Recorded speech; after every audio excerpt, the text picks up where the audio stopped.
My husband built a billion-dollar empire, and I stood by him through every sleepless night. But at his company's anniversary gala in front of 500 guests, he introduced his mother as his partner and told me to stop calling him my husband. What I discovered that night destroyed everything. If you've ever been humiliated in public by someone you loved or wondered how people can smile in your face while stabbing you in the back, you need to hear this. Hit that subscribe button right now and watch until the very end, because what happened at that gala will leave you speechless. This is a story about betrayal, family secrets, and the revenge nobody saw coming. Let me take you back to the beginning, because you need to understand how far I'd come to appreciate how far I fell. My name doesn't matter anymore. What matters is what I survived. 11 years ago, I met Gerald when he was living in a cramped studio apartment with nothing but a laptop and a dream. I was a nurse working double shifts at the hospital, and he was this ambitious guy with big ideas about software that could change the world. I believed in him. More than that, I loved him.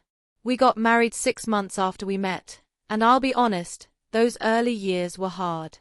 Gerald worked around the clock on his startup, and I was the one keeping us afloat. I'd come home after a 12-hour shift, my feet aching, and find him still at his computer, eyes bloodshot, surviving on coffee and determination. I didn't mind. I'd make him dinner, rub his shoulders, and tell him it was all going to be worth it. When the rent was due and his business account was empty, I paid it. When he needed new equipment, I picked up extra shifts. For 3 solid years, I was the backbone of everything while he built his dream. And then it happened. The software took off. Gerald's company exploded practically overnight, and suddenly we went from scraping by to having more money than I'd ever imagined. Within 5 years, the company was valued at over $2 billion. We bought a mansion. We had beautiful twins, Brianna and Caleb, who just turned 9. I finally quit nursing because Gerald insisted I should enjoy my life, be there for the kids. I thought we'd made it. I thought all those sacrifices had paid off. But something started changing about 8 months ago. Gerald became distant, always on the phone with his mother, Lorraine. Now, Lorraine had never been my biggest fan, but she'd kept her distance for years. Suddenly, she was calling 3 times a day, and Gerald would drop everything to talk to her. He started snapping at me over little things, questioning purchases I made, making comments about how I spent my time. When I tried to talk to him about it, he'd say I was being paranoid or too sensitive. Then came the announcement about the gala. Gerald's company was celebrating its 10th anniversary with this massive event at the Four Seasons. 500 guests, investors, celebrities, the whole 9 yards. I was actually excited. I thought maybe this would be a fresh start for us, a chance to remember who we were together. I bought this beautiful emerald dress, got my hair done, felt good about myself for the first time in months. The day of the gala, Gerald barely looked at me when I came downstairs. "That's what you're wearing?" he said, glancing up from his phone. "Whatever. We're late." No compliment, no smile, nothing. My stomach dropped, but I told myself he was just stressed about the event. Then Lorraine showed up at our house, and I swear she looked like royalty. Designer gown, diamonds everywhere, arriving in a chauffeur-driven car like she was the Queen of England. She looked me up and down and said, "Is that your dress? How modest." The way she said it made me feel 2 in tall. Gerald's whole face lit up when he saw his mother like someone had flipped a switch. He hugged her, complimented her dress, fussed over her. I might as well have been invisible. In the limo ride to the hotel, Lorraine actually sat between us, between me and my own husband, and Gerald held her hand the entire way, talking to her about the speech he was going to give, asking her opinion on everything. I sat on the other side, staring out the window, feeling like an outsider in my own marriage. When we arrived at the Four Seasons, the scene was overwhelming. Chandeliers and orchestra, champagne towers, and photographers everywhere. They were all shouting Gerald's name, and he stepped out of the limo with Lorraine on his arm. I started to follow to stand beside them, and Gerald actually put his hand up slightly, a subtle gesture that told me to wait. So, I stood there watching my husband pose for pictures with his mother like she was his date. Photo after photo, And not once did he call me over. People started looking at me with confusion, probably wondering who I was. Maybe they thought I was an assistant or something. Inside the ballroom, things got worse. We reached the VIP table and I saw the name cards laid out. Gerald was at the center. Lorraine's card was on his right, the position of honor. And my card. My card was at the far end of the table next to people I'd never met. I actually laughed nervously, thinking it was a mistake. There must be an error with the seating, I said. Lorraine looked at me with those cold eyes and smiled. Oh, sweetie, the important people sit close to Gerald. And Gerald said absolutely nothing. He just sat down in his seat like this was perfectly normal. I stood there for a moment, humiliated, before slowly walking to my assigned spot at the end of the table. The strangers sitting near me gave me sympathetic looks. They knew something was wrong. Throughout the dinner, people kept approaching our table, and each interaction was like another knife in my heart. Gerald's business partner, Frank, came over with his wife and said, "Gerald, where's your beautiful wife?" Before I could even raise my hand, Lorraine jumped in. "Oh, she's here somewhere." Like I was lost luggage. Another guest, this lovely older woman, approached me specifically and said, "You must be so proud of your husband." And Gerald, I swear, Gerald cut in so sharply it made everyone jump. "Can you not call me that here? It's unprofessional." The woman looked mortified. I felt my face burning with shame. Lorraine added sweetly, "Gerald prefers to be addressed by his name at business functions."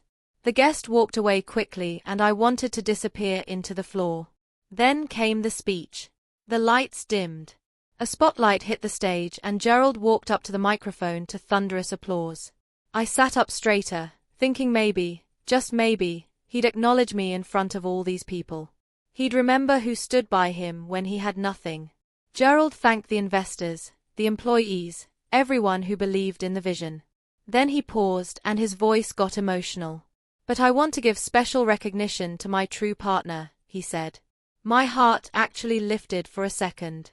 Finally, my mother, Lorraine. She gave me $50,000 from her retirement savings to start this company 10 years ago. Without her belief in me, none of this would exist. The crowd erupted in applause. I sat there frozen, my mind racing. What? $50,000. I supported us for 3 years. I paid our rent, bought his equipment, fed us when he had no income. What was he talking about? "Mom, come up here." Gerald continued. "You're the real co-founder." Lorraine stood up, smoothing her dress, and walked onto that stage like she'd been waiting for this moment her whole life. Gerald hugged her under the spotlight, and she waved to the crowd. People at my table glanced at me, whispering. I could see the pity in their eyes, the confusion. One woman actually mouthed, "I'm sorry to me." I couldn't breathe. I grabbed my clutch and practically ran to the bathroom, my heels clicking on the marble floor. I locked myself in a stall and tried not to cry. Tried to understand what just happened. That's when I heard 2 women come in talking at the sinks. "Did you see that speech?" One of them said he didn't even mention his wife. "I heard his mother convinced him she's only with him for the money," the other replied. "Apparently, there's already lawyers involved. Poor thing probably doesn't even know he's planning to leave her." I held my breath in that stall, my whole body shaking. They finished washing their hands and left, but their words echoed in my head. Lawyers planning to leave me. I felt like I was going to be sick. When I finally pulled myself together and went back out to the ballroom, I found Gerald talking to a group of investors. I pulled him aside, my voice low but shaking. "What was that speech? I supported you for years. Where did this $50,000 story come from?" Gerald looked at me like I was an annoyance, like I was interrupting something important. "Mother actually invested money. You just existed. Just existed." Those words hit me like a physical blow. Lorraine appeared out of nowhere, touching Gerald's arm. "Darling, your investors are waiting." And he walked away from me, just walked away without another word, leaving me standing there like a fool. I went to the bar because I didn't know what else to do. The bartender, this young guy with kind eyes, was pouring me a glass of wine when he said quietly, "You're Gerald's wife, right?" Tough night. Something about his sympathy broke me, and I found myself telling this complete stranger everything. He listened, then leaned in close. "Look, I shouldn't say this because I could lose my job, but I worked a private dinner here last month. Your husband was here with his mother and 3 lawyers. They were talking about asset protection, about getting you to sign papers without reading them." My blood went cold. I remember because your husband kept saying she won't suspect anything, and his mother was laughing. I felt dizzy. Then I remembered Gerald had left his phone in my clutch earlier, annoyed that his tuxedo pockets were too small. My hands were trembling as I pulled it out. The password was still our anniversary date. He'd never changed it. Probably never thought he needed to. I opened his messages and there it was. A thread between Gerald and Lorraine from just yesterday. "Lorraine, tomorrow we execute phase 2. Make sure she's embarrassed enough to leave on her own. Gerald, the gala will destroy her confidence. Then we serve the divorce papers. Lorraine. Perfect. The prenup loophole is ready. She'll get nothing. Gerald. She doesn't even know you never gave me $50,000. That lie was brilliant. Mom, I had to read it 3 times before it sank in. The woman never invested a dime. The whole story was fabricated.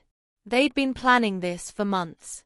Humiliate me publicly, break me down, then divorce me and use some loophole to leave me with nothing. I scrolled further and found emails to lawyers, documents about hiding assets, bank transfers to offshore accounts. They'd thought of everything. My first instinct was to run, to grab my kids and disappear.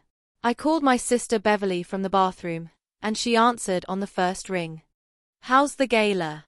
she asked cheerfully. "Bev, they're trying to destroy me." I whispered and I told her everything. She was screaming by the end, telling me to get out, to come to her house immediately. But something in me shifted as I stood there in that bathroom, looking at myself in the mirror. I'd spent 3 years building Gerald up, making sacrifices, believing in him. I'd given him everything, and he was going to erase me from the story, rewrite history, and make his mother the hero. "No," I told Beverly. "They want to humiliate me. 2 can play that game." "What are you thinking?" she asked nervously. "I'm about to ruin their perfect night." I took screenshots of everything on Gerald's phone. Every message, every email, every bank statement. Then I found something else buried in his emails. Bank statements from Lorraine. The woman was broke. Completely broke. She'd been living off Gerald. 4 years. And the $50,000 she supposedly invested never existed. She'd been unemployed in 2014 when Gerald started his company. The whole investor story was a complete fabrication. I walked back out into that ballroom with my head up. I found Frank, Gerald's business partner, smoking outside on the terrace. "Hey, you okay?" he asked when he saw my face. That speech was pretty rough. I decided to take a chance. "Frank, can I ask you something? Did Lorraine really invest $50,000 back in the beginning?" Frank looked uncomfortable, glancing around to make sure no one was listening between you and me. "No. I remember you bringing in your savings to keep things running. You were at every early meeting. Gerald's been acting strange lately, and his mother's been in his ear constantly." He paused. "If you need help, I've got documentation from the early days. Your name was on everything. We needed both signatures for the business accounts." "I might take you up on that," I said, and I meant it. The award ceremony started and Gerald was receiving Entrepreneur of the Year. He stood on that stage holding his trophy, Lorraine beaming from the front row. During the Q&A portion, my heart was pounding so hard I thought everyone could hear it, but I stood up. "I have a question for Gerald," I said, my voice cutting through the ballroom. 500 people turned to look at me. Gerald's face went pale. Lorraine's eyes narrowed. "You thanked your mother for her $50,000 investment," I continued, my voice steady now. Can you tell everyone exactly when that investment happened? Gerald stammered. It was early on in the beginning. Funny, I said, holding up my phone. Because I have bank records showing your mother was unemployed in 2014. She had no savings account, no investment portfolio. So, where did this $50,000 come from? The room went completely silent. You could hear a pin drop. The $50,000 that started this company, I continued. That was my nursing salary, my savings. I have the bank transfers. I have the receipts. I have the original business documents with my signature as co-founder. Gerald tried to step toward the microphone, but I kept going. I also have text messages from earlier today. I started reading aloud. Phase 2. Make sure she's embarrassed enough to leave on her own. The prenup loophole is ready. She'll get nothing. Gasps rippled through the crowd. People pulled out their phones, started recording. Lorraine stood up, her face twisted with rage. She's lying. She's mentally unstable. Frank stood up from his table. Actually, I can confirm everything she said. I was there in 2014. She funded everything. Then another early employee stood. Then another. 5 people, all confirming my story, all contradicting Gerald's lie. Gerald looked like he was going to be sick. Investors were already getting up, pulling out their phones, probably calling their lawyers. The photographers were having a field day, cameras flashing everywhere. I walked toward the exit and as I passed Gerald, I stopped. You wanted me to stop calling you my husband? Done. As of tomorrow, you won't be. Then I walked out of that ballroom with my head held high. My babies were waiting in the lobby with their babysitter. And when Brianna saw my face, she ran to me. Mommy, are you okay? I'm perfect, baby, I said, hugging both my twins. Let's go home. Mama's got work to do. Behind me, I could hear chaos erupting in the ballroom, shouting, people arguing, security getting involved. But I didn't look back. I was done looking back. 3 months later, the divorce was finalized. With Frank's documentation proving I was a co-founder and my lawyer presenting all the evidence of Gerald's fraud, I walked away with 45% of the company, full custody of Brianna and Caleb, and the house. Gerald's reputation never recovered. He lost major contracts, investors pulled out, and his company's value dropped by 30%. Lorraine moved to another state. Apparently, she and Gerald had a massive falling out over whose fault it was that their plan failed. As for me, I started a foundation helping women document their contributions in relationships and businesses. I teach them to keep receipts, to protect themselves, to never let anyone erase their story. Last week, Brianna asked me, Mommy, were you scared that night at the party? We were sitting in our new home, smaller but ours, having movie night. Terrified, I admitted. But baby, sometimes you have to speak up even when you're scared. Sometimes you have to fight for your truth. They tried to erase me to rewrite history and make me disappear. But I had something they didn't count on. Receipts, witnesses, and the courage to use my voice when it mattered most. If this story gave you chills, I need you to do something for me right now. Smash that like button. Let's get this to 10,000 likes so more women see this.